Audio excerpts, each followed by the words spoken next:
Hello and welcome to Murphy's Garden, and this is quite a momentous occasion because we're taking down the trellis which you see behind me. This trellis has been up now for probably, I'd say, about 10 years, and we just feel that it's kind of reached the end of its purpose really. The area behind we put it up 10 years ago to give some division to the garden, but we've actually got that division now with the planting. We've got the Prunus lysanthanica getting quite big and they feel a bit hemmed in by the trellis. The other reason for doing it is that we wanted to put some instant screening up at the top end of the garden where the work area is, and so we're going to repurpose this trellis and utilise it there because we discussed putting in a hedge, and Al just felt that it's going to take too long to establish and we want to keep the sort of work part of the garden quite separate. So this seemed a great opportunity to repurpose this and use that up there. So the garden's kind of moving on a little bit from what it was. We felt this trellis is quite basic and quite maybe just kind of letting down the sort of look of the garden. We're hopefully now getting it to a sort of higher level, and this trellis just looks a little bit kind of basic. So we're taking that down, and we're just going to see how it looks, and perhaps we'll kind of divide this part of the garden and the lower part of the garden with some planting instead. So I think it's really exciting, and it's lovely to see the garden in the sunshine finally. We've had a lovely day, really enjoyed it, and yeah, we'll just have a look and see how it's going. Alistair's just busy in the background taking the panels down.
What do you think of it so far, Murphy?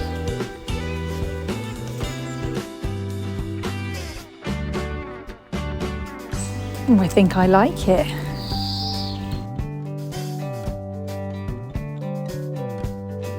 Oh, look. He looks really thoroughly fed up, don't you, Murph?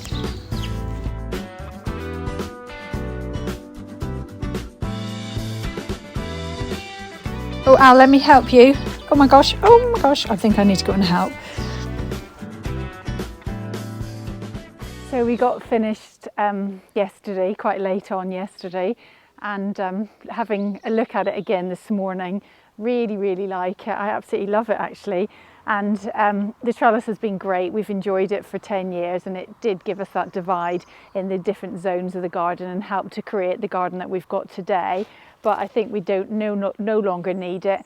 And by opening it up, because the trees, when we planted these trees, the Portuguese laurels, they were very small, but now they've got big. They're structurally really sound. They give good anchoring to the garden, and now you can see them, whereas before you couldn't stand back and look at them because the trellis was in the way and it obscured the view. But now we've got this lovely view into the sunken garden. It's nice, it's got the division because it's got the two levels, so we've still got that division.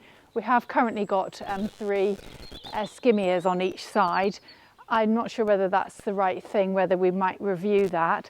I was thinking this morning we've got some hydrangeas in a different part of the garden which never really do very well because they get a bit too much sunshine and they dry out terribly in the summer, and they didn't really thrive very well last year, whereas here that would be in part shade, and they would give more height. So I'm wondering perhaps about putting those there instead, but we're just having a little think about it and a reflection on what to do. In the spirit of recycling and reusing, we've got a really good use for that trellis, and we don't need to spend any money apart from perhaps we'll get some new posts, but the trellis is enough to do the whole area up the top, and that's what we needed, and we really wanted something just to screen, and that will give instant impact. Again, it may not stay there forever. I think we've had, if we get another 10 years out of it, then that's pretty good. It's quite utilitarian trellis. It's ubiquitous to the UK. Everywhere you go, all hardware stores sell that type of trellis. So it's not terribly special, but it did serve as a purpose.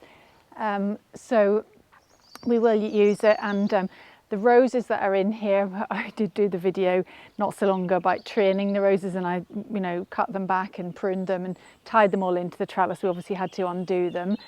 So they're flapping about in the breeze, and they will need to be rehomed rather quickly if we can manage it. And the other good thing is that when I planted the roses, and I remember at the time my mother-in-law saying I'm not sure they would do particularly well there, because the sun rises here and goes over and sets over here in the west, so they didn't really get much sunshine, and so they've never really thrived. They've done okay, but we've never had fabulous displays of roses. I mean, we are on sandy soil anyway, which doesn't really help, but perhaps the roses up the top, which is in full sun all day, gets loads of sun up there. Here it's in the shadow of the house. So I think it's quite exciting to repurpose some of the roses that we've got. Now, the other thing we've done, we've moved the arch here, and we've got two arches. So what this arch here, I'll show you where we've put that in the new seating area, and it'd be lovely. I've got the Gertrudical roses, 2 of them, and I would quite like the idea of training that up over the rows. I think that would look lovely. And then the other archway we'll use going into the Alistair's work area and the compost area. So really, really exciting. I really quite like change, making exciting changes to the garden. And thank you very much for watching, and follow us in the next video when we'll continue to move things about and just keep the garden always looking and reviewing and thinking about things, how they work and how we can improve things. So thanks for watching, and join us again in the next video. Bye for now.